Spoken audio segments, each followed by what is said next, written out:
The ledger hit the desk so hard that the inkwell rattled and nearly toppled off the edge, and every man in the room went dead silent. Inez Hawthorne stood with both palms flat on the polished oak surface, her dark eyes blazing with a fury she had spent 3 weeks bottling up behind professional courtesy and careful, measured words.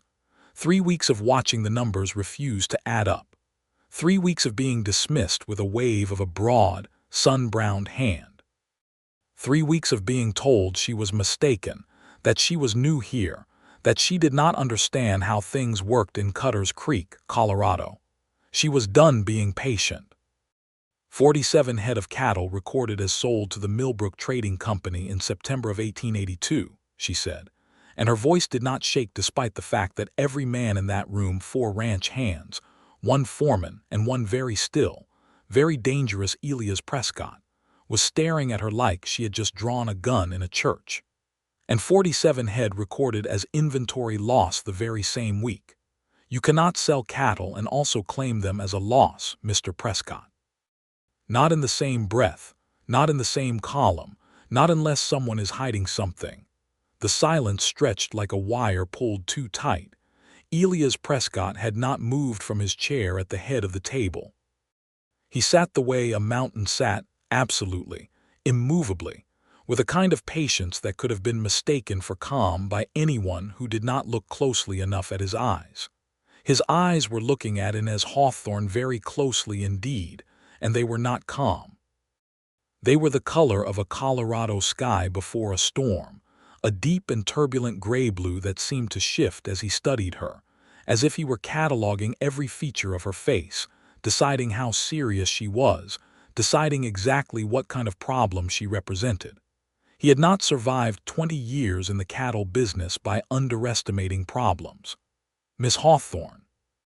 His voice was low, controlled, and held a quality that most men in the valley knew to interpret as a final warning. You have been employed at the Prescott Ranch for 3 weeks. 22 days, she said. Long enough. One of the ranch hands made a sound near the door that might have been a poorly stifled laugh, and the foreman, a leathery man named Cal Briggs, shot him a look sharp enough to cut rope. Long enough, Elias repeated slowly, as though tasting the words, deciding whether to spit them back at her or swallow them. He rose from his chair, and the room seemed to contract slightly as he did, because Elias Prescott standing was a different proposition from Elias Prescott sitting. He was tall in a way that was not merely physical. It was authority worn like a second skin, something built from years of consequence, of choices that had cost him and of battles that had marked him. You are accusing me of fraud in my own house. I am pointing out a mathematical impossibility in your own ledger, Inez said, and she did not step back. Her heels stayed exactly where they were on the wooden floor. If you take that as an accusation, Mr. Prescott, then perhaps you are already aware of the problem. Another silence, longer, more dangerous, and then something happened that no one in that room had seen happen in a very long time. A very small, very controlled, very reluctant flicker of something moved through Elias Prescott's expression. It was not quite a smile. It was too complicated to be a smile. It was more like the expression of a man who had spent years expecting nothing but obedience and compliance from the people around him, and had just encountered something entirely unexpected. He picked up the ledger. He looked at the entry she was pointing to, and then he looked at Cal Briggs. The foreman's face had gone the color of old ash. That was when Inez Hawthorne understood that she had not just found an accounting error. She had walked directly into a betrayal that had been operating inside the Prescott Ranch long before she ever arrived, and she was standing in the middle of it with nothing but a pen and a ledger, and a stubbornness that had gotten her into trouble in every town she had ever worked in.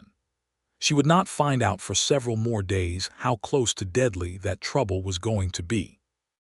3 weeks earlier, Inez Hawthorne had stepped off the Denver and Rio Grande Railway at the tiny depot in Cutter's Creek, Colorado, with a leather satchel containing 2 changes of clothing, a set of accounting tools, a letter of employment, and a reputation that had preceded her by exactly as far as her employment references had been sent, which was not very far at all. Cutter's Creek was not a town that concerned itself much with what happened beyond the valley's rim. The valley itself was extraordinary, in the way that things are extraordinary when they have been shaped entirely by necessity and weather and sheer human will. The mountains that ringed it were enormous and indifferent, their peaks already dusted white in late October, even though the valley floor was still golden with the last of the season's light. The town of Cutter's Creek sat at the valley's southern edge, a proper little frontier town with a main street wide enough for 2 wagons to pass, a post office that doubled as a telegraph station, a hotel called the Rimrock, a general store run by a man named Holt who seemed to know everything, and a church whose congregation seemed to be in permanent competition with the saloon across the street for the valley's moral authority. The Prescott Ranch occupied the northern half of the valley like a king occupying a throne, and everyone in Cutter's Creek knew it. Inez had known, from the letter of employment, that she was being hired to replace the previous bookkeeper, a man named Elias Reeves who had apparently retired due to ill health. What the letter had not mentioned, because letters of employment in 1882 did not typically mention such things, was that Elias Reeves had not retired due to ill health at all. He had simply stopped coming in one morning, and no one had gone looking for him, and the books had sat untouched for 6 weeks, until the ranch's owner had reluctantly admitted that things were getting complicated enough to require professional attention. She had found this out from Martha Gideon, who ran the Rimrock Hotel, and who was the kind of woman who told you everything you needed to know within the first 5 minutes of meeting you, apparently as a form of public service. "The Prescott Ranch," Martha had said, setting a cup of coffee in front of Inez with the decisive manner of a woman who had made peace with every difficult fact of her life. "You will be working for Elias Prescott. He is the largest landowner in the valley. He runs 6,000 head of cattle through the summer grazing season, more in a good year. He has 3 full-time ranch hands and a foreman named Cal Briggs who has been with him since before he inherited the ranch from his father. He inherited it. His father, Thomas Prescott, built it from nothing, died in the winter of 1873. Elias was 24 years old and he took over the whole operation. There were people who thought it would fall apart without the old man. They were wrong." Martha had paused, refilling her own cup with the ease of someone who told this particular story often. "He is not an easy man, Miss Hawthorne. He is not a cruel man in my experience, but he is not easy. He expects things done a certain way. He does not like surprises. He does not take direction from people he has not decided to trust. And how does he decide who to trust?" Martha had looked at her with something that might have been sympathy. Very slowly. Inez had finished her coffee, collected her satchel, and arranged for a horse and a borrowed buggy to take her the 4 miles out to the Prescott Ranch the following morning. She had not slept particularly well that night, not because she was nervous about Elias Prescott specifically, but because she was always keyed up before starting a new position. She had a tendency to lie awake cataloging everything she knew about the situation and everything she did not know, which was a useful habit for an accountant and a disastrous one for sleeping. She had taken the job because it was a good position. Better pay than the 2 previous jobs she had held, one in Denver at a mining company, one in Pueblo at a dry goods concern, and because she needed to be somewhere settled for a while, somewhere she could build something solid. She was 26 years old and she had been making her own way in the world since she was 19, when her father, a school teacher in Ohio, had died and left her with a good education, a modest collection of books, and no money at all. She had taught herself double-entry bookkeeping from a manual she found in the Denver Public Library, had talked her way into her first accounting position through sheer force of competence, and had spent the last 7 years moving from one position to another, always because she was good at her job, and always because she eventually said something true that someone powerful did not want said. She was aware this was a pattern. She had not yet decided what to do about it. The ranch house had surprised her. She had expected something functional and austere, the architectural equivalent of the man Martha had described. Instead, it was a large and well-constructed two-story building of dressed timber and stone, with wide covered porches on both floors and windows that let in the mountain light with something approaching generosity.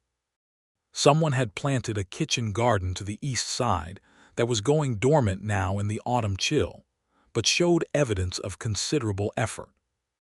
There were two large barns, a bunkhouse, a smokehouse, and a series of corrals that stretched out toward the northern pastures like a carefully organized argument. Cal Briggs had met her at the gate, which was the first time she saw him, and she had felt, at the moment of his handshake, a faint something she could not quite name. Something watchful, something that waited behind his weathered smile in a way that did not quite match the easy, helpful manner he projected. She had set that feeling aside, because she felt things like that frequently and it did not always mean anything. Elias Prescott had met her in the main parlor of the ranch house, which had been set up as a working office, bookshelves, a large desk, and a smaller side table where she gathered the previous bookkeeper's materials had been kept. He had stood when she entered, which surprised her, because men of his type and standing in this era often did not bother with such formalities with hired women. He had looked at her the way he seemed to look at everything, with that level, assessing gray-blue gaze that gave nothing away and catalogued everything. "Miss Hawthorne," he had said, "I trust the journey was acceptable." "It was fine, thank you," she had said. "I would like to begin reviewing the accounts as soon as possible if you have no objection." He had not objected. He had gestured toward the side table with the ledgers and had said, with a brevity that she would come to understand was characteristic, "Help yourself." And that had been essentially the entirety of their first conversation. She had helped herself. She had been working for 6 days before she found the first discrepancy.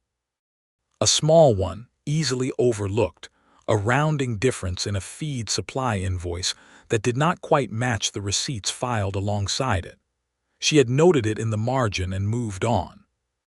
By day 9, she had found 4 more, all small, all slightly different in character, all in entries recorded during the period when Cal Briggs, as foreman, had handled purchasing and inventory, while the previous bookkeeper Aldous Reeves had been increasingly unwell. By day 14, a pattern had assembled itself in her mind with the quiet, inexorable logic of arithmetic. Someone had been systematically skimming from the Prescott Ranch's operating accounts. Not a lot at any one time. The genius of it, if it could be called genius, was the smallness. A few dollars here in a supply invoice.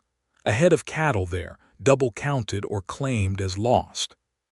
Over 3 years, the amounts added up to something in the neighborhood of $4,000, which in 1882, in the cattle business in Colorado, was not an insignificant sum. She had spent another 6 days documenting everything carefully, cross-referencing every receipt, every invoice, every head count record, making absolutely certain of what she was seeing before she said a word, because she had learned at her very first job that making a mistake when you were accusing someone of theft was potentially catastrophic and definitely final. On day 22, she had gone into the weekly accounts meeting with the ledger, and she had said what she had seen.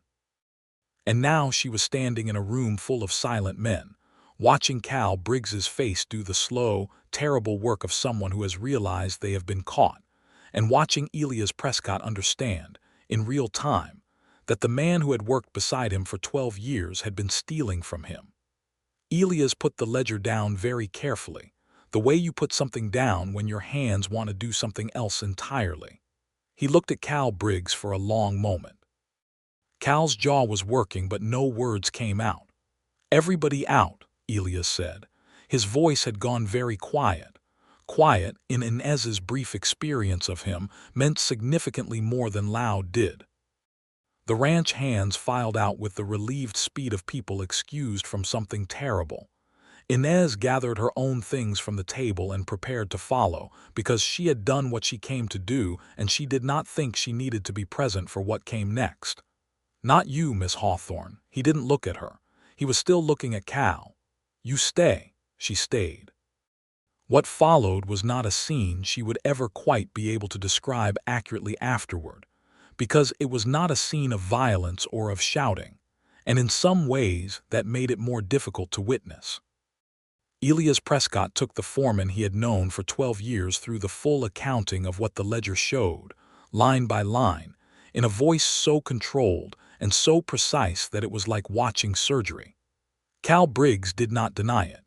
He had the look of a man who had known somewhere that this day would come, and who had perhaps even, in some terrible way, been relieved that it had finally arrived.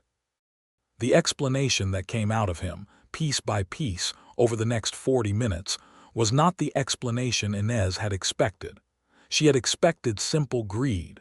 What she got was something more complicated and more sad. Cal's wife had been ill for 2 years.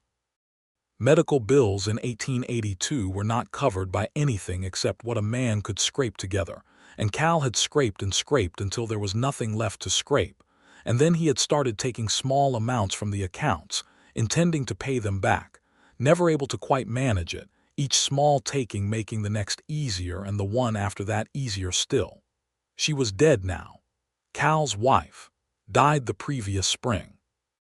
He had kept taking the money anyway by that point, because something in him had broken and he had not known how to stop. Inez watched Elias Prescott listen to all of this without his expression changing significantly, and she could not quite tell what he was thinking, which was a new experience for her. She was generally good at reading people. Elias Prescott was like trying to read a book in a language where she knew most of the words but kept encountering one she could not parse.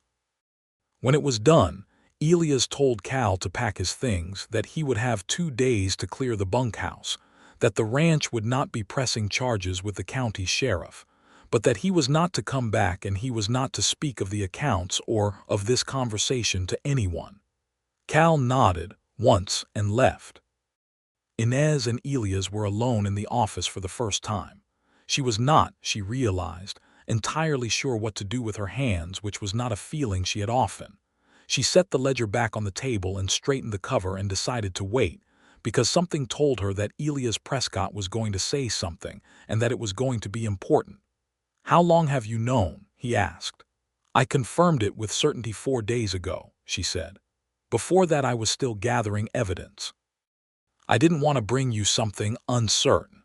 He turned and looked at her directly, and it was a different kind of looking than he had been doing before. It was less assessment and more, she thought, something like genuine attention. "Why didn't you come to me the moment you found the first irregularity?" "Because one irregularity could be an honest mistake," she said. "I needed to be sure. Making a false accusation would have been unfair to Mr. Briggs and damaging to my professional credibility. Both outcomes seemed worth avoiding." Something moved through his expression again, that complicated, not quite smile.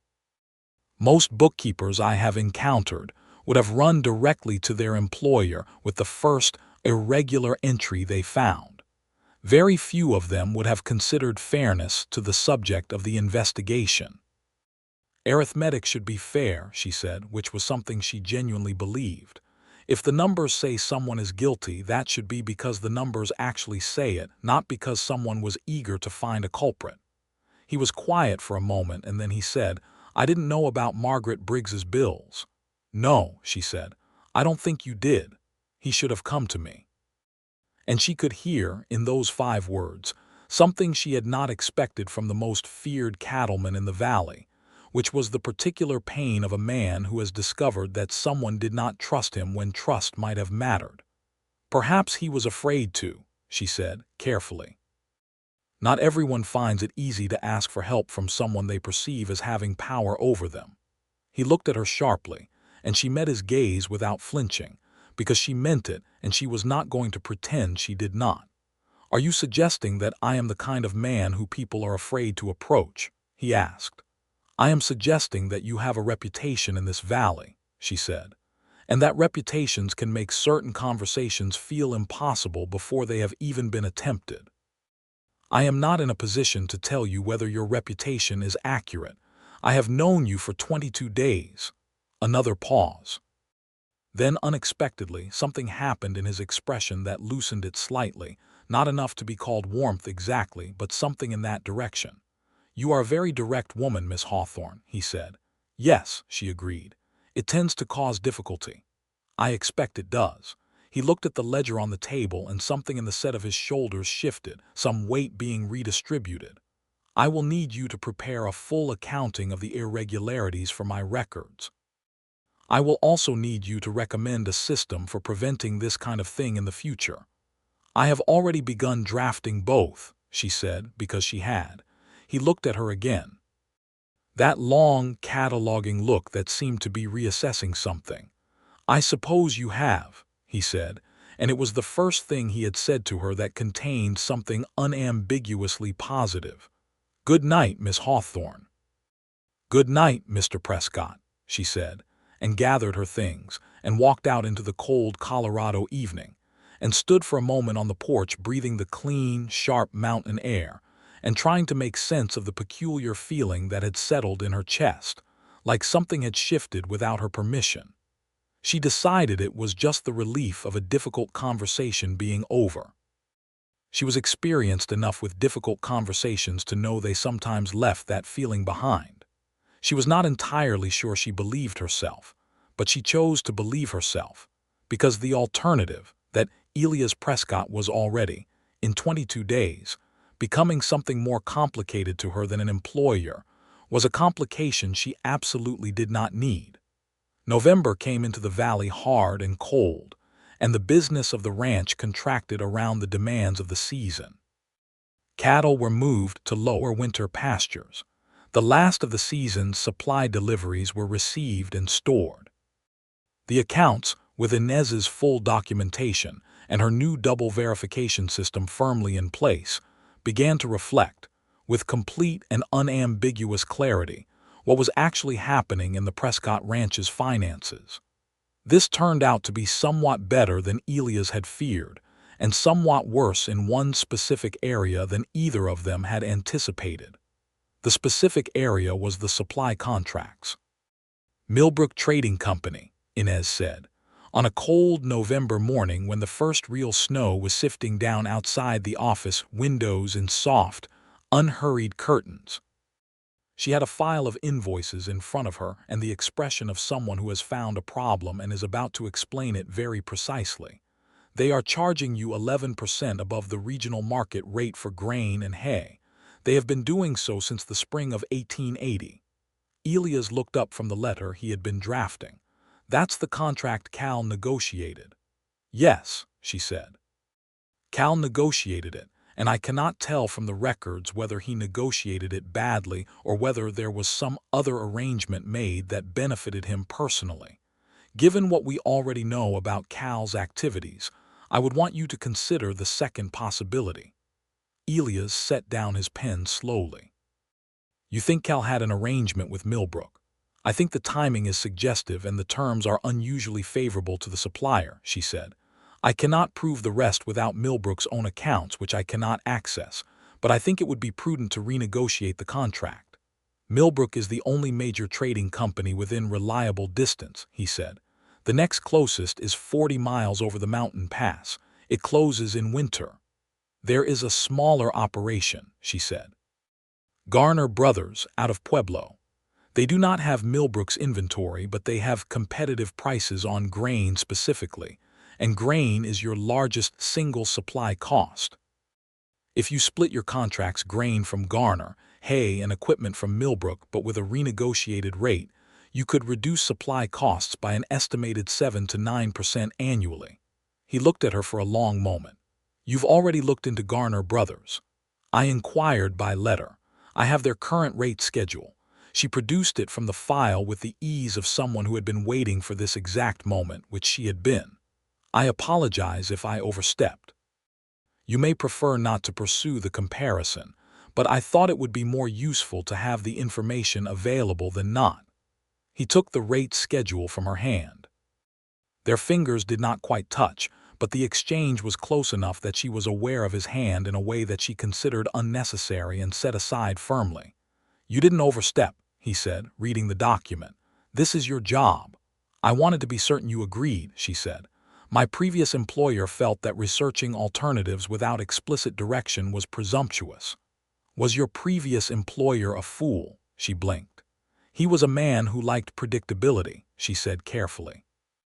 Predictability and foolishness are not mutually exclusive, he said, still reading. This is a good rate. He looked up. Do you know anyone at Garner Brothers? No. But I have their representative's name from the letter. A man named Francis Garner, the elder son, I believe. He seemed receptive in his response. I'll send a telegraph to arrange a meeting in the spring, Elias said, before the pass reopens. It would be useful to have the contract arranged before the summer supply season. That was my thinking as well, she said. He set the rate schedule down and picked up his pen again, and they both returned to their respective work. And there was something in the silence that settled between them that was different from the silences of previous weeks. It was not the silence of two people tolerating each other's presence. It was the silence of two people who had found, somewhat to their own surprise, a kind of working rhythm that functioned well.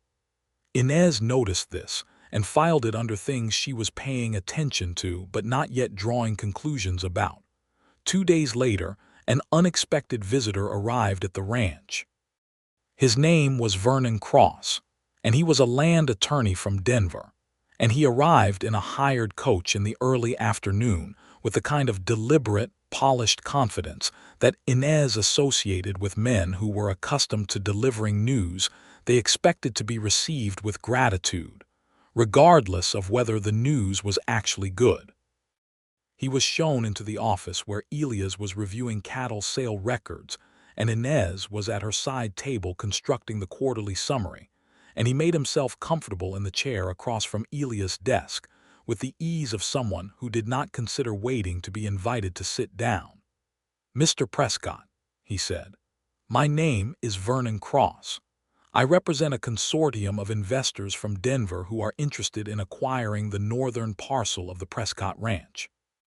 Specifically the 600 acres that border the high pasture on the valley's northern rim. Elias set down his pen. The northern parcel is not for sale. Ah, Cross said, in the tone of a man who has heard this before and considers it a preliminary position rather than a final one. I understand that may be your current thinking, but perhaps you haven't yet considered. It's not for sale, Elias said again. I don't negotiate on that. The northern pasture is winter grazing land. Without it, the ranch's capacity drops by roughly a third. My clients are prepared to offer substantially above market value, Cross said. He produced a document from his coat and laid it on the desk. Perhaps this figure will. Who is behind the consortium? Elias asked, not looking at the document. Cross smiled smoothly. The investors prefer to remain confidential at this stage of. Then we have nothing to discuss, Elias said. I don't do business with anonymous parties. Inez, at her side table, had stopped writing. She was watching Vernon Cross in a way she hoped was unobtrusive, but she was watching him very carefully, because something about his manner was pulling at her attention the way a loose thread pulls at a knitted garment. Cross made another attempt, a second price, a third argument, a reference to the difficulty of maintaining a ranch of this scale without a proper management infrastructure, which was the kind of veiled threat that was meant to sound like reasonable concern, and Elias rebuffed each one with the same level, patient, absolute refusal. Eventually, Cross collected his document, said something about hoping to revisit the matter in the future, and was shown out. When the front door closed, Inez said, "May I ask a question?" "You always ask," Elias said. He did not say it as a complaint, she noticed. He said it the way you say a thing that has become a reliable feature of your landscape. "Has anyone else approached you about purchasing that parcel?" He was quiet for a moment. "3 times in the last 2 years," he said, "different intermediaries, all of them citing anonymous investors, all of them specifically interested in that parcel. And you don't know who is behind it. I have suspicions." He picked up his pen again. "But suspicions aren't evidence. You would know something about that." She recognized the reference to their earlier conversation and felt something that was warm and entirely unwelcome. "What are your suspicions?" she asked. "Warren Aldgate owns the eastern quarter of the valley," Elias said. "He runs cattle as I do, but his range is limited. He's been trying to expand for years. If he acquired the northern parcel, he could push his herds through in summer and compete directly for the high grazing land. He can't do it with me holding that parcel because I have rights of first access to the high pasture under the original land charter. And if he acquired the parcel, those rights would transfer. Potentially. It's a legal gray area." He paused. "Aldgate is not a subtle man generally, but he has lawyers. He might also have had an arrangement with Cal Briggs," she said, thinking aloud, and then stopped herself, because she had not fully thought through the implications before she spoke. Elias had stopped writing again. He looked at her with an expression that was sharper and more focused than anything she had seen from him before. "Say that again." She took a breath and organized her thoughts. The cattle recorded as sold to Millbrook Trading Company and also claimed as inventory loss 47 head. If they were actually sold, the money would have gone somewhere. If Cal was taking money through the supply contracts via Millbrook, that suggests a relationship between Cal and Millbrook. And if Millbrook's investors include parties with interests in acquiring the northern parcel, then the theft wasn't only about Cal's medical bills, Elias said, very quietly. "Or at least, that's not where it started." "I cannot prove any of this," she said immediately. "It is speculation built on circumstantial connections. But if it is correct, then whoever is behind Vernon Cross's consortium knew that your ranch's finances were being drained from the inside, and they may have been counting on that drain to eventually put you in a position where you needed to sell." The silence in the room was extremely loud for approximately 10 seconds. "That would mean Cal wasn't just a desperate man making bad choices," Elias said. He set his pen down with great care. "It would mean he was recruited. It would mean someone found him at his most vulnerable and gave him a solution that cost him nothing except his loyalty and his honor," she said, "which is a very old and very ugly method." Elias rose from his desk and walked to the window and stood looking out at the snow-covered yard for a long moment. Inez watched the tension in his shoulders and thought about the fact that he had spent 12 years trusting Cal Briggs and was now discovering, layer by layer, how deep that betrayal might actually go. She thought about Martha Gideon's words, "He is not an easy man." She was beginning to understand what Martha had meant. He was not easy in the way that any person who has been responsible for a great deal, for a long time, without sufficient trust in the people around them, is not easy. The responsibility had calcified around him like armor, and he wore it so constantly that he probably did not remember it was there. "I need to know for certain," he said, still facing the window. "Then we need to trace the money from the cattle sale," she said. "I can follow the ledger entries. But the Millbrook records are what we need, and those are not accessible to me from here." He turned back from the window. "I know someone who might be able to help with that," he said. "A lawyer named Dorrance in Denver. He handles my affairs and he is trustworthy, which in the legal profession is rarer than it should be. And if we confirm that Millbrook is connected to Aldgate or someone like him, then I deal with it," he said. And the way he said it was not threatening exactly, but it was the tone of a man who had dealt with things before and was fully prepared to do so again. She believed him. Later that week, a letter went out to a lawyer named Dorrance in Denver, requesting a quiet inquiry into the ownership structure of the Millbrook Trading Company, and the ranch settled into the rhythms of early winter, and Inez found herself at the end of each day sitting in the kitchen over a cup of coffee reviewing something that, upon examination, she could only honestly call the experience of being somewhere she did not want to leave. This was new. Every other position she had held, she had been content, professionally engaged, and personally ready to move on within a year. She had always assumed this was simply her nature. She was a woman without strong domestic attachments, without close family remaining, without the kind of ties that anchored most people to a particular place. She moved because she could, and because it was the only form of freedom available to a woman in her circumstances and era. But the Prescott Ranch, with its mountain light and its ordered corrals and its kitchen garden going dormant under the first snow, was pulling at something in her she had not known was there. She was not yet willing to admit that any of this pulling had anything to do with the man who owned it. That felt like a complication too far.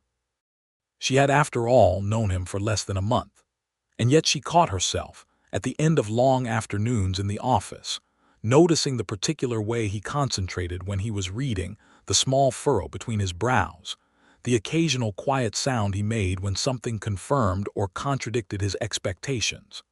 She noticed the way he spoke to the two remaining ranch hands, firmly but without cruelty, with a matter-of-fact respect that she suspected they had simply come to take for granted. She noticed that he often worked until very late, long after she had retired to her room in the ranch house's east wing, and that sometimes in the morning there would be a lamp left burning on the desk that he had forgotten to extinguish, and it made her think about what it was like to be the last person awake in a house full of things that required managing. She was not going to do anything about any of this noticing.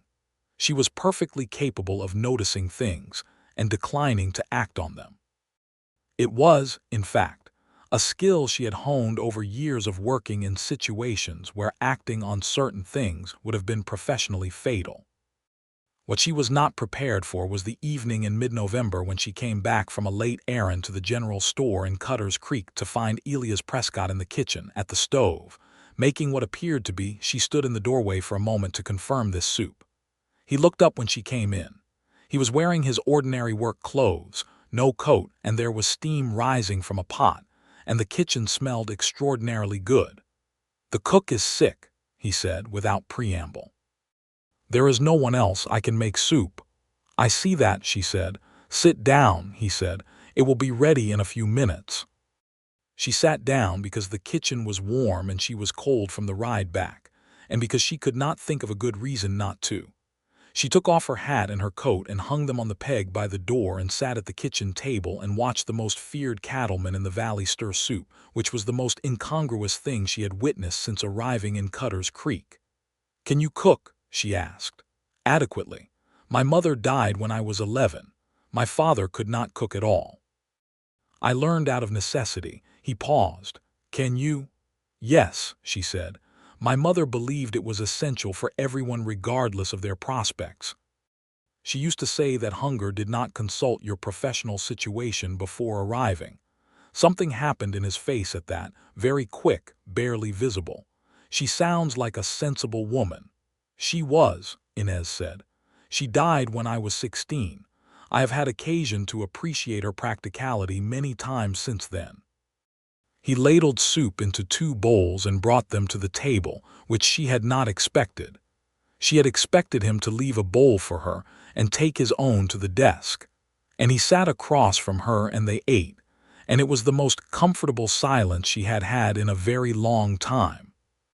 Halfway through the meal, he said, without any particular lead-in, "Why did you leave your last position in Denver?" She considered the question and its implications and decided, because she was an honest person, and because something about this kitchen, this soup, this man made dissembling feel both unnecessary and wrong, to tell him the truth. "I found an error in the accounts that the company's senior partner did not want found," she said. "When I documented it and presented it to the board, he told the board that the error was my own, that I had made a transposition mistake and was attempting to conceal it. He was a convincing man, and I was a woman without a long-established history at the company. The board chose to believe him." Elias set down his spoon. "Did they dismiss you?" "They asked me to resign," she said, "which I did because the alternative was allowing them to dismiss me for cause, which would have made it substantially harder to find another position. I submitted my resignation, received a neutral reference, and came here." "And the man who accused you? He is presumably still there," she said, "keeping his accounts the way he likes them kept." Another silence, shorter this time and with a different quality. "Did you know before today that something similar was happening here?" he asked. She looked up at him, surprised. "No," she said. "I took this position because it was a good one and because I needed a fresh start somewhere. I had no prior knowledge of the accounts." "I'm not accusing you," he said. "I'm asking because it occurs to me that you have a particular talent for walking into situations that other people have allowed to become dishonest and seeing them clearly. I'm wondering if that talent comes from habit or from experience." "Both," she said. "Numbers don't lie, people do. I have learned to trust the numbers. Even when the numbers lead you into a room full of men who would rather you hadn't read them correctly." "Especially then," she said. He picked up his spoon again and finished his soup, and when he was done he said, in a way that was clearly not casual even though he delivered it as if it were, "For what it's worth, Miss Hawthorne, I am glad you are here, and I am glad you read the ledger correctly." She did not say anything for a moment. Then she said, "Thank you, Mr. Prescott." "Elias," he said, and then seemed to consider whether that had been the right thing to offer and to decide that it had, because he did not take it back. "Inez," she said. And that was the beginning of something neither of them named for several more weeks, but both of them knew was there. December deepened and the valley became beautiful and severe in the way of high mountain winters, the kind of beauty that reminded you it was indifferent to your presence. The ranch was busy with the particular winter busyness of a cattle operation, managing feed supplies, monitoring the health of the herd in the lower pastures, maintaining the machinery and buildings against the cold and snow. Inez expanded her role gradually, practically, without making an announcement about doing so. She began managing the payroll for the ranch hands, then the supply ordering, then the tax documentation, which in Colorado in 1882 was handled primarily at the county seat, but required careful preparation. Each expansion was accompanied by a brief conversation with Elias in which she explained what she was doing and why it made sense, and each time he listened and agreed with a brevity that she had come to understand meant genuine agreement, not mere acquiescence. He pushed back when he disagreed crisply and clearly, and she had found, to her considerable respect, that when he pushed back he was usually not wrong. They had disagreements. A real one, the first serious one, happened in early December over the question of a ranch hand named Pete, who had broken 2 pieces of equipment in the same week through what Elias characterized as carelessness, and what Inez characterized, after a brief conversation with Pete, as the consequence of Pete working a 17-hour day because they were 2 men short following Cal Briggs's departure. "You are going to dock his pay," she said, standing in the office with the payroll register. "I am going to dock his pay," Elias confirmed, signing a letter. "I would like you to reconsider," she said. He looked up. "His carelessness cost the ranch $40 in repairs." "His exhaustion cost the ranch $40 in repairs," she said. "He worked 17 hours that day. I checked the log. That is your equipment failing, Elias, not his character." She had been using his given name for 3 weeks now, and it still felt like a small, significant thing every time she said it. "If you want to dock someone's pay for the equipment failure, dock mine, because I am the one who has not yet arranged the additional staffing we need." He put down his pen. He looked at her with an expression that was somewhere between exasperated and, she thought, something warmer. "I am not docking your pay. Then you cannot logically dock Pete's." A pause. "You are extremely difficult," he said. "Yes," she agreed without apology. "Fine," he said. "No dock, but I want the staffing issue resolved before Christmas. I will have 2 new hires interviewed by the 15th, she said. "How?" "I have already placed a notice at the telegraph office," she said. "I was reasonably confident we would reach this conclusion." He stared at her for a moment and then did something she had not seen him do before in the full light of a working day. He laughed. It was brief and genuine, and it changed his face entirely, opening it up into something much less guarded, and Inez felt the impact of it in a way that was specific and unsettling, and would take her several days to stop thinking about. She walked out of the office before she said something she would need to think carefully about first. The 2 new ranch hands were hired by the 14th and started work the following week. Elias said nothing about this, but she caught him, on the afternoon of their first day, watching them work from the corral fence with an expression that she could only describe as relieved. A letter arrived from Denver on December 18th from the lawyer Dorrance, and Elias read it in the office that evening while Inez was finishing the month-end accounts, and when he set it down his expression had settled into something very still. Millbrook Trading Company, he said. Its primary investor since 1879 is a holding company called Trenton Land and Cattle, registered in Missouri. And Trenton, she asked, though she was beginning to suspect she knew. Its registered agent is a man named Gerald Aldgate, he said, Warren Aldgate's brother. There it was then, not speculation anymore, documented, traceable, real.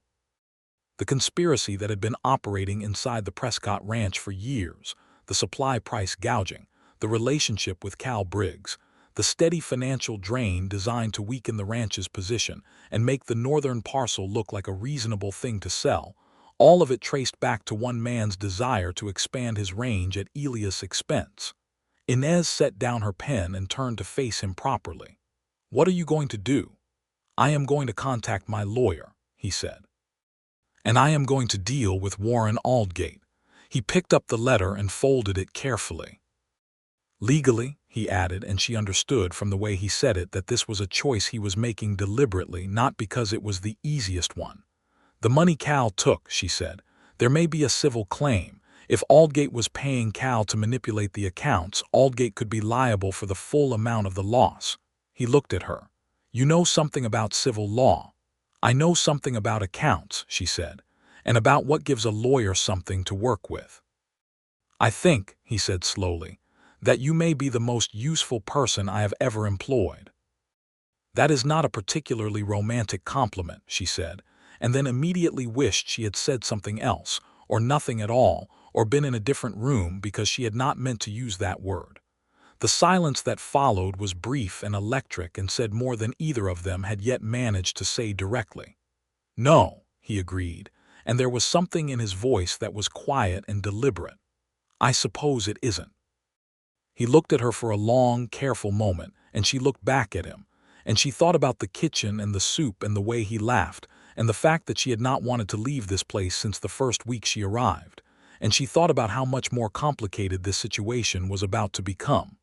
"Inez," he said. "I am aware," she said before he could continue, "that this is a professional situation and that certain things are complicated by that fact." "I am aware of that as well," he said.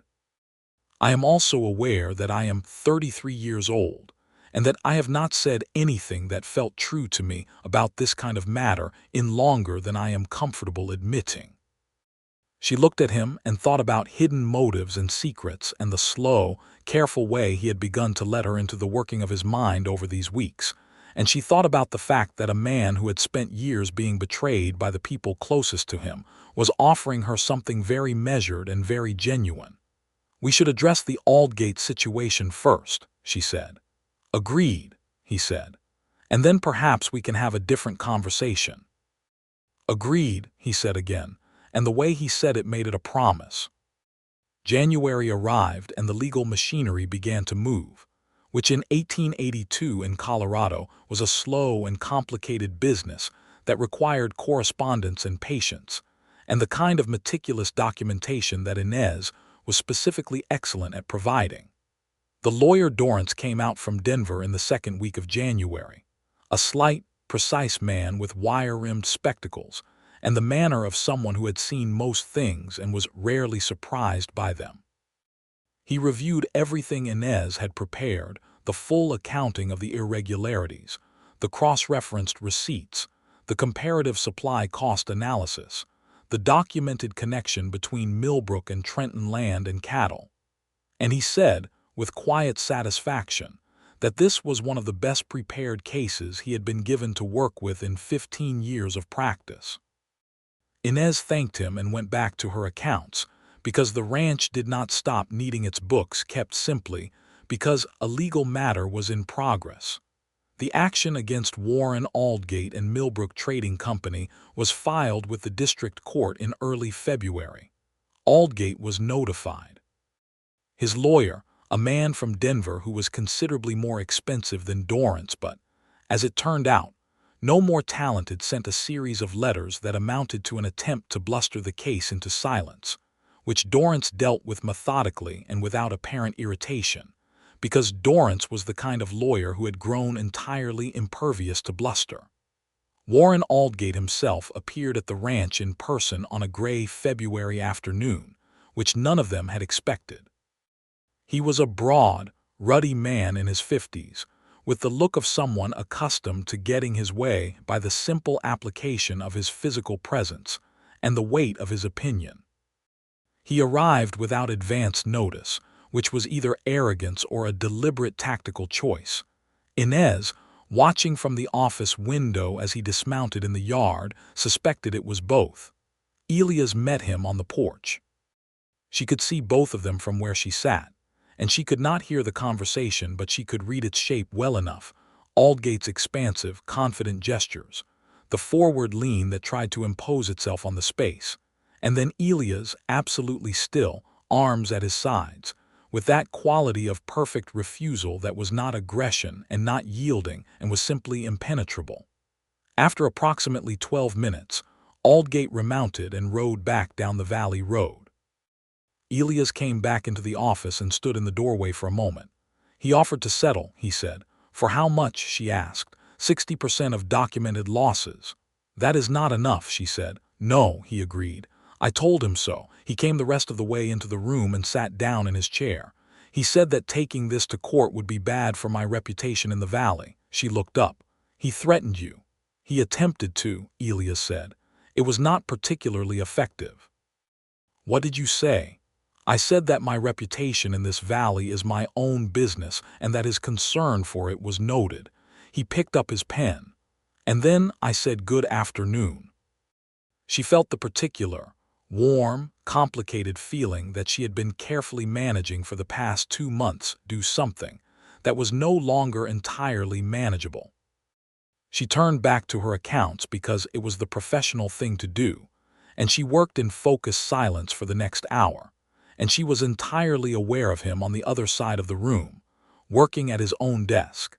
And she was aware that the conversation they had agreed to have after the Aldgate situation was concluded was still pending, and that it was going to need to happen soon, because the amount of emotional suspended animation she was capable of was reaching its practical limit. She was not the one who said it first. She had expected to be, because she was generally more direct than he was about most things. She was wrong. It was a Sunday evening in late February, and there was a particular clarity to the light, the winter evening light that comes when the clouds clear after a week of snowfall, and everything is very still and very sharp, and the sky turns colors that do not seem entirely real. Inez was in the front parlor with the fire, and a book she was not managing to read, because her mind was somewhere else. Elias came in from the barn, still in his coat, and stopped when he saw her, and for a moment he stood in the doorway with the cold air still on him, and then he crossed the room and he said, without any preamble at all, I would like to know if what I am feeling is being felt in both directions, because I am not willing to assume, and I am not particularly interested in pretending anymore. She closed the book. She looked at him. In the firelight, with the day's work still on him and his expression as open as she had ever seen it, he looked nothing like the untouchable authority that the valley knew. He looked like a man who had made a decision and was standing by it, which was, she thought, exactly what he was. Yes, she said, both directions. He sat down in the chair across from her, and they really talked, perhaps for the first time without the ledger or the accounts or the legal situation as the ostensible subject. And she told him about Ohio and her father's death and the years of making her own way.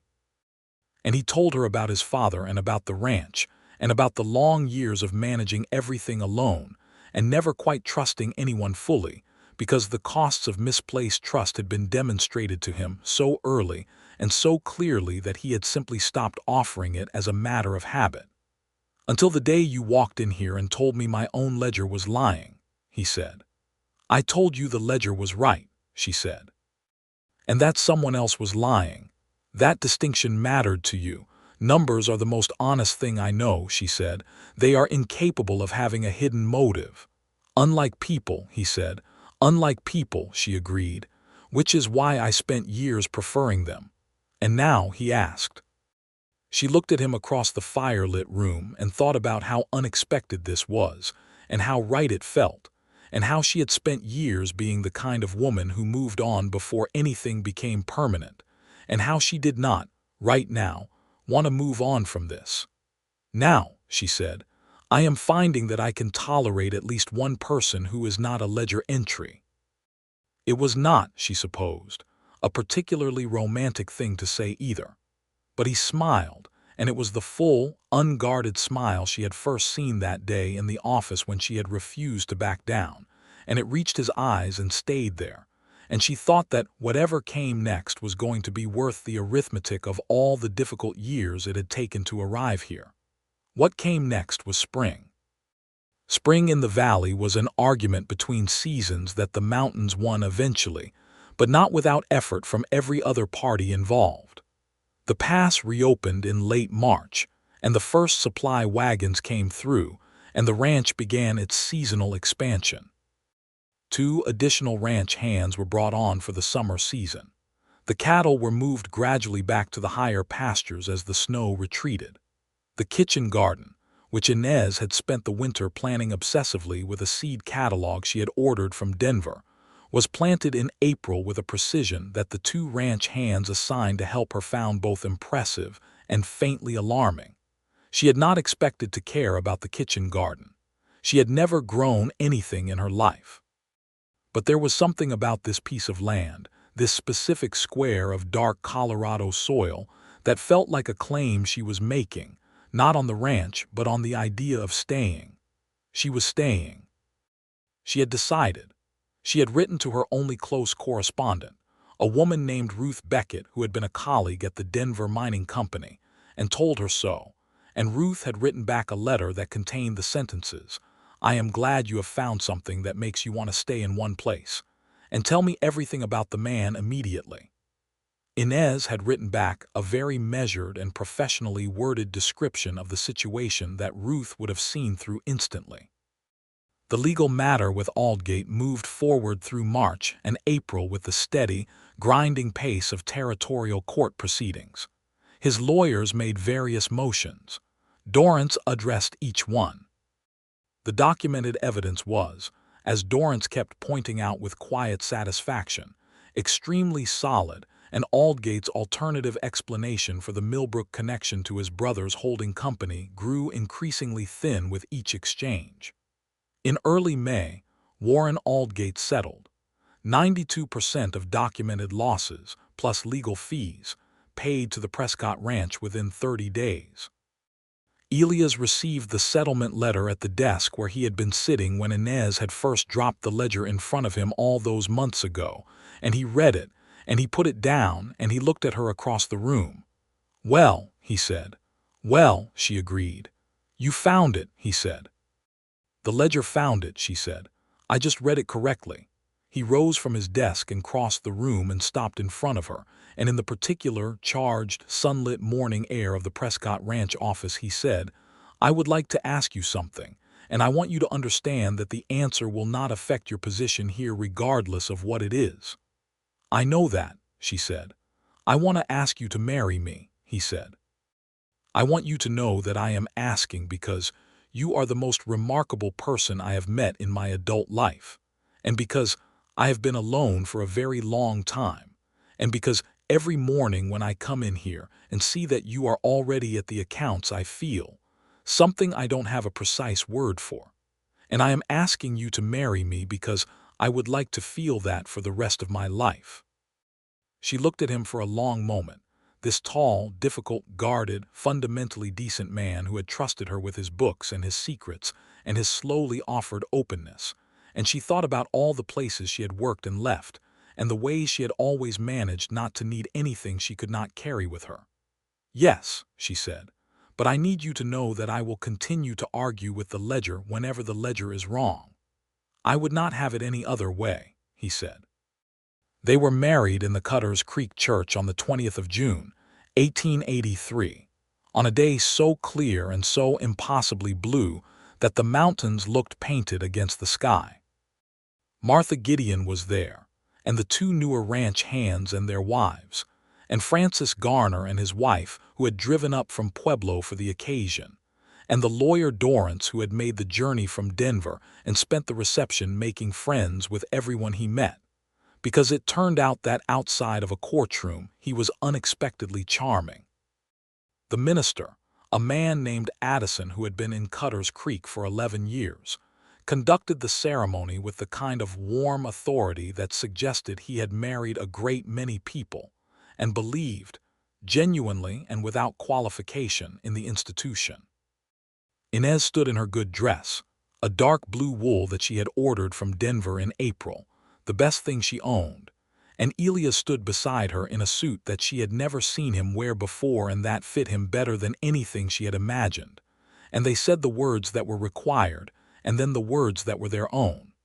She had written her own vows, which had seemed to surprise him, and which she suspected would not, in retrospect, have surprised him at all. She promised to be honest with him always, to apply to their life together the same principles she applied to any set of accounts: accuracy, fairness, and the willingness to say what was true even when it was inconvenient. He promised to listen, which cost him something real, because listening when he had already decided was not something that came naturally to him, and they both knew it, and the fact that he was promising to do the work of it anyway was the most meaningful thing he could have said. They rode back to the ranch together in the late afternoon light, and the valley was green and gold in the summer, and the cattle were moving on the far pastures, and Inez Prescott, she had taken his name, had wanted to take it, which was something she had not predicted about herself, looked at the ranch house and the barns and the kitchen garden and the mountains behind it all, and felt something she did not have a precise accounting term for, which was fine. Some things, she was learning, did not need to balance perfectly. Some things simply were. The summer passed in the full and purposeful way of a working ranch at its busiest season. Inez ran the accounts as she always had, but the dynamic of the house had changed in ways that were both practical and profound. They ate breakfast together every morning. She was a better cook than he was, and he was capable enough to help, and they discussed the day's business over coffee with the easy, efficient partnership of two people who had found they were genuinely better at almost everything in tandem than they were separately. He made decisions she had not considered. She saw implications in the numbers that he had not noticed. It was a good combination, and they both knew it, and the knowing of it was its own pleasure. There were evenings on the porch when the work was done, and the light was going, and the valley turned all its complicated, layered colors below the darkening sky, and they would sit and talk, or not talk, and it was the comfortable, specific silence of two people who did not need to perform anything for each other anymore. He told her about his father and the early years of the ranch in a way he had never told anyone, she thought, not because he was private about the past exactly, but because he had never had someone he trusted enough to tell it to. She told him about the years in Denver and the cases she had worked and the things she had seen in the accounts of people who thought no one was looking.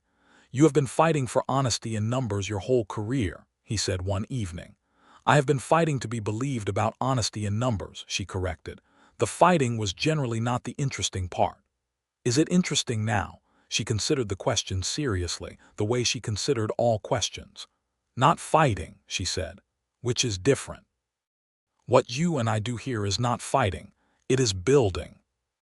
He reached over in the porch dark and took her hand, which was a gesture he had become, gradually and without fanfare, entirely easy with, and she felt the warmth of it travel up her arm and settle somewhere central and permanent.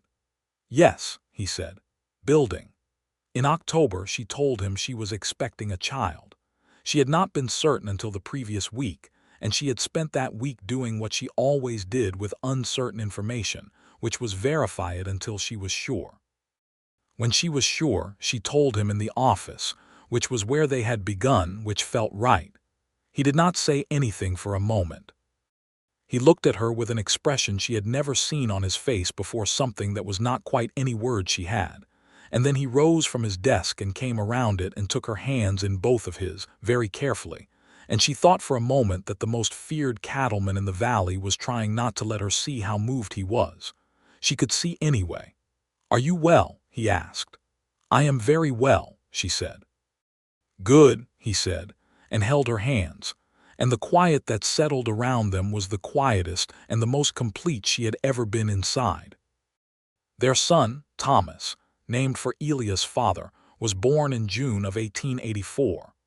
A solid, healthy, vocally emphatic baby who arrived in the morning and immediately made clear that he had opinions about everything, which Elias received with the expression of a man who suspected he was being given exactly what he deserved and was entirely at peace with this.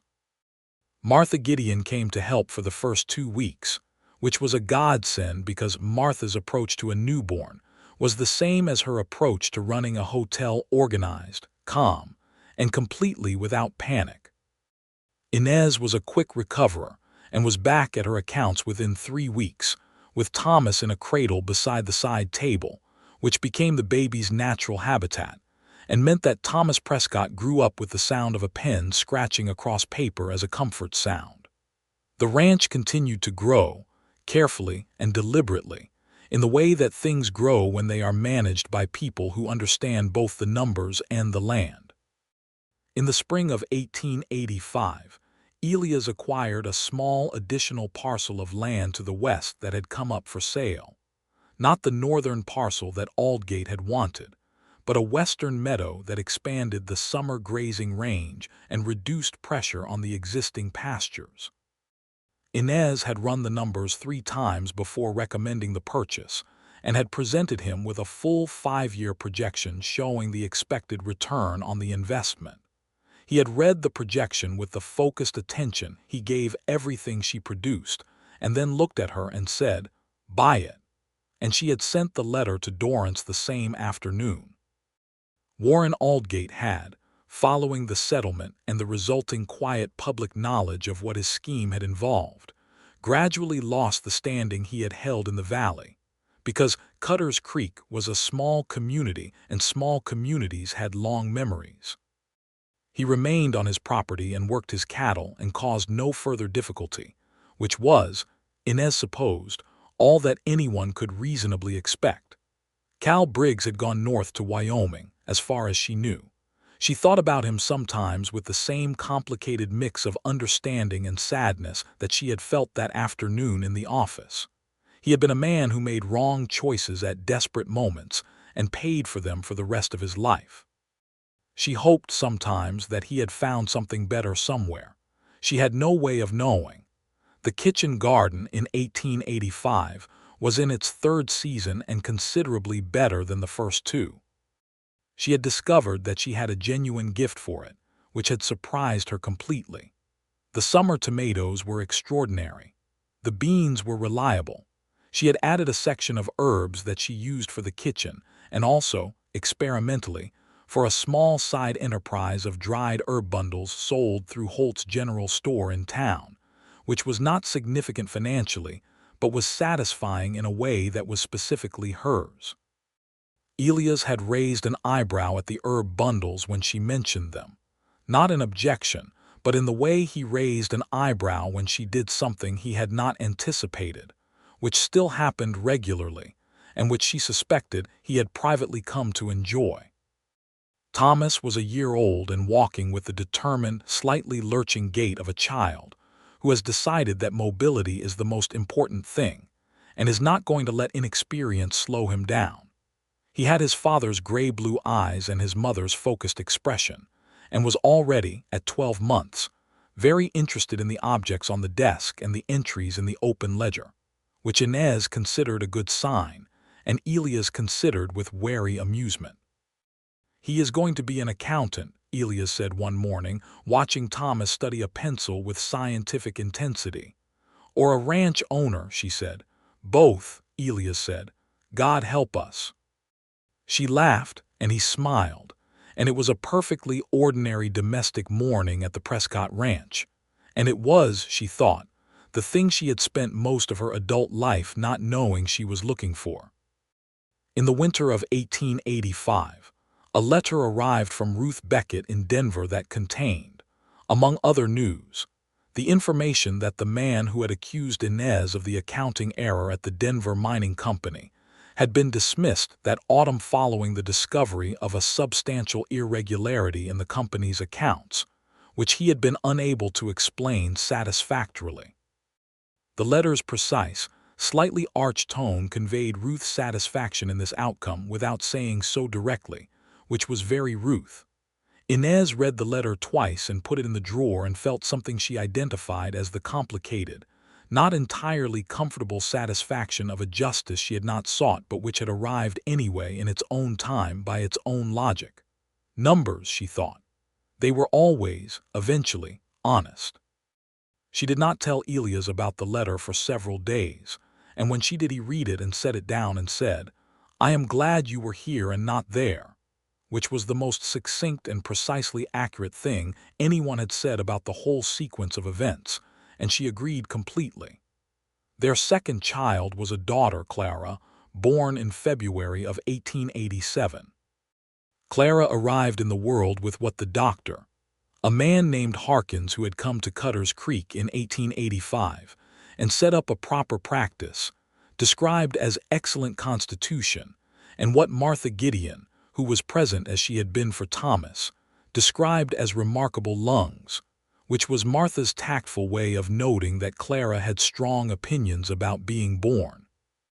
Thomas greeted his sister with the cautious scientific interest of a 2-year-old confronted with something entirely new, which progressed, over the following months, into a proprietary affection that meant he followed her everywhere she was, and was deeply offended when she did anything without him. The household was full in a way it had not been before, full in the way of people and voices, and the small constant requirements of 2 very young children and Elias, who had spent the first 33 years of his life in increasing and mostly unexamined solitude, moved through this fullness with an expression that Inez observed often and found, every time, extraordinary. He was not effortless at fatherhood the way some men appeared to be. He was deliberate at it. He approached Thomas and Clara with the same focused, committed attention he applied to everything he cared about. And what he discovered was that he cared about them with an intensity that clearly surprised him regularly, and which he had no particular vocabulary for, which was fine because she had enough vocabulary for both of them. She watched him with Thomas one afternoon in the spring. The boy was almost 3, old enough for some simple explanations, and Elias was showing him the cattle in the near pasture, naming them in the specific, no-nonsense way he had with information, and Thomas was absorbing it all with enormous, solemn attention. She stood on the porch with Clara on her hip and watched the 2 of them at the fence, Elias' hand on his son's shoulder, both of them looking out at the herd, and she felt something so complete and so full that there was no room in it for anything to be missing. This was building. This was what they had meant on the porch that evening, not just the ranch and the accounts and the legal battles won. This. The summer of 1887 brought the most successful cattle season the Prescott Ranch had recorded in 10 years, which Inez documented in the end-of-season accounts with the careful precision she brought to everything, but also with a private satisfaction that she permitted herself, because she had been part of building this. The supply contracts were in excellent order. The arrangement with Garner Brothers for grain, renegotiated from Millbrook to much more favorable terms, had performed exactly as the 5-year projection had predicted. The new western pasture had increased summer carrying capacity by 14%. The payroll system she had designed in her first months at the ranch was running smoothly, with the 2 new hands from that first winter still employed, and one of them, a man named Arturo Vega, promoted to assistant foreman with full consensus that he had earned it. Arturo was the son of a Mexican cattleman and had come north looking for work 3 years earlier, and he was one of the best horsemen Inez had ever seen, with a particular talent for reading the cattle and the land together that Elias said, with the directness of someone who did not compliment lightly, was better than anyone he had worked with since his father's time. The promotion had required a conversation with a couple of the longer-standing hands who had expectations about the natural order of things, and Elias had had that conversation with the same level, matter-of-fact authority he brought to all such things, and the matter had been settled.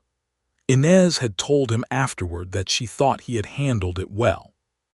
He had said it was the right call, which was his standard of evaluation for most things, and which she had come to understand was not simplicity but a deeply held principle, that decisions were either defensibly right or they were not, and if they were right, the social discomfort around them was a problem to be managed, not a reason to make the wrong decision. She loved him for this, among other things. She had told him so, not in the abstract but specifically, in the way she did everything. Here is the thing I am saying, and here is precisely what I mean by it.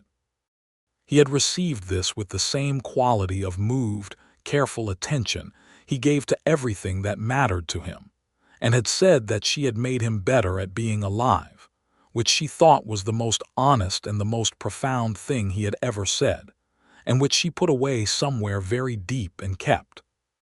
In the autumn of 1887, they sat together in the office on a quiet evening, Thomas asleep upstairs, Clara in the cradle that had migrated from Inez's former side table to a permanent spot near the fireplace, and Elias was reviewing the season's final accounts and Inez was reading, and the lamp was warm between them, and the mountains outside were already dark against a sky full of stars. "We should think about the schooling question," she said, not looking up from her book. "Thomas is not yet 4, he said. 4 comes, she said, and Cutter's Creek has a school teacher now, which it did not when I arrived. But I am also thinking that Thomas appears to learn very quickly and that a general classroom may not be sufficient.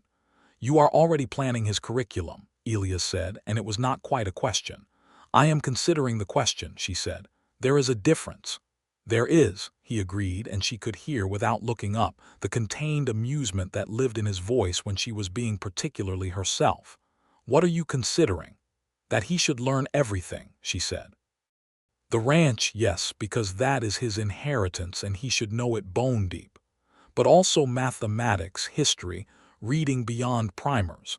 I do not want him to be limited by this valley's edges." "Neither do I," Elias said. "My father had that same worry, I think, that I would know cattle and nothing else." "Did you?" "I read everything I could find, still do." He paused. "I just don't generally announce it."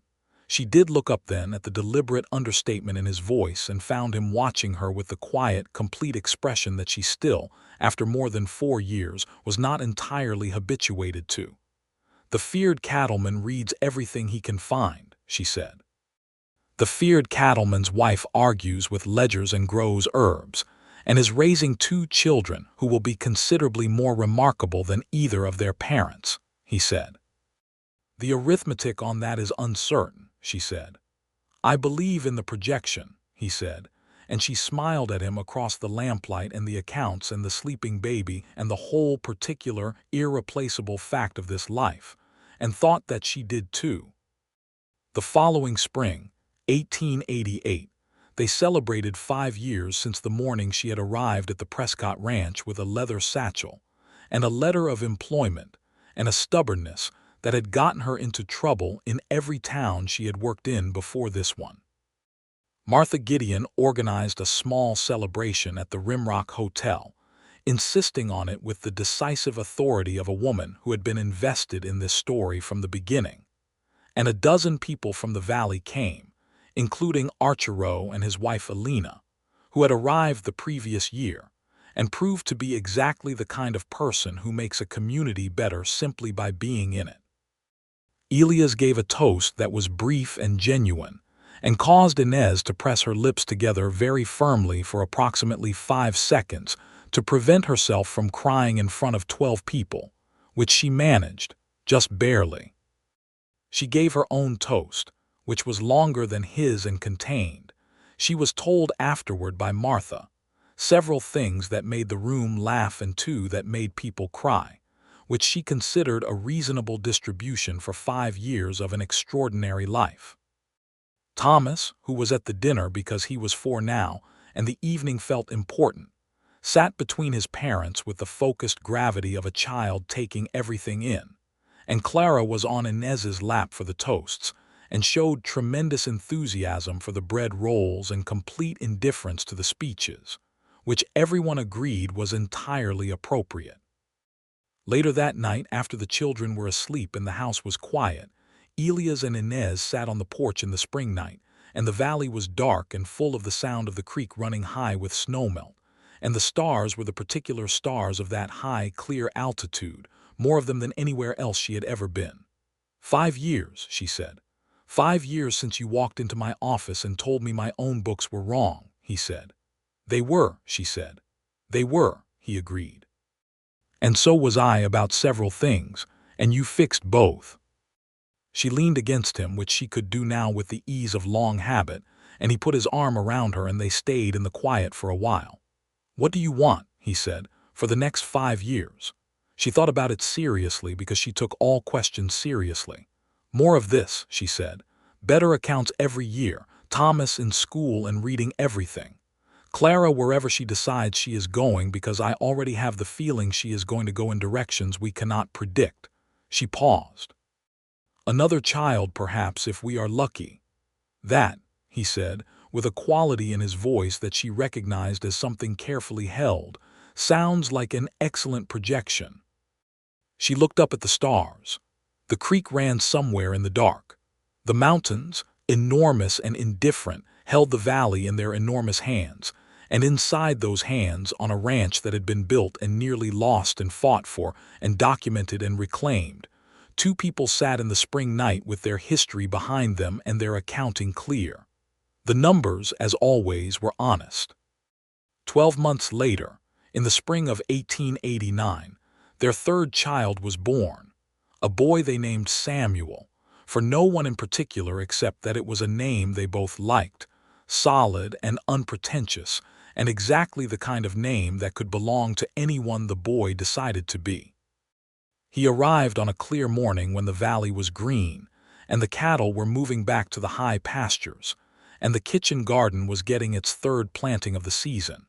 And he arrived, according to Dr. Harkins, with excellent constitution, and according to Martha Gideon, with the most agreeable disposition of any baby she had assisted into the world, which Martha qualified immediately by noting that she had not met very many agreeable babies, but still.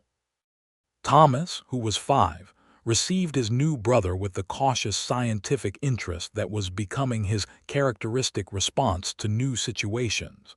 Before settling into the same proprietary affection he had extended to Clara. Clara, who was 2 and entirely self-possessed, inspected Samuel once, apparently decided he was acceptable, and went back to whatever she had been doing. Elias held Samuel the morning of his birth with the particular expression he wore for things that moved him past words. And Inez, tired and content in the way you are content when something enormous and good has just happened, watched him and thought about the young man of 24 who had inherited a ranch from his father, and learned to hold everything he loved at arm's length because the cost of losing it was too high, and thought about how different it was now, how he held things close, all of them. The land and the work, and the family that had assembled itself around him, in ways he had not planned and could not have predicted.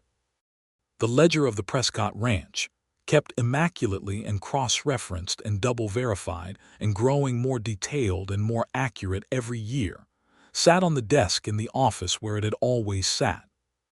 Inez would open it in the mornings and sit at her now permanent place at the desk. They had, sometime in the 2nd year, stopped thinking of it as her side table and moved it to a proper desk of her own, facing his, and she would run her eye down the columns of numbers, looking for the thing that did not belong, the entry that did not reconcile, the truth that was hiding in the arithmetic. She was very good at finding it. She was, it had turned out, good at most things that required honesty and precision, and the willingness to say what was true even when it was inconvenient. And she had built a life, in this valley at the foot of these mountains, in which these qualities were not liabilities that needed to be managed but foundations on which something solid had been made. The most feared cattleman in the valley signed the summer cattle contracts in June of 1889 with his wife beside him, and the Cutter's Creek Valley knew, as small valleys know these things without needing to be told, that the Prescott Ranch was not going anywhere. It had found its footing, in the numbers and in the land, and in the lives of the people who worked it and loved it, and it would stand. Inez Prescott closed the ledger at the end of one such June afternoon, when the light was long and golden, and the children could be heard outside, Thomas's serious voice and Clara's more decisive one, and the baby's sounds from where the housekeeper, a capable woman named Dorothy who had joined them the previous autumn, was managing him with cheerful efficiency. She closed the ledger and set down her pen and looked across the desk at her husband, who was reading a letter from Dorrance about a minor property matter that would require exactly as much attention as these things always did, which was to say, enough but not excessive. He looked up and found her looking at him, and the question in his expression was quiet and asking. "Nothing," she said. "Everything is correct."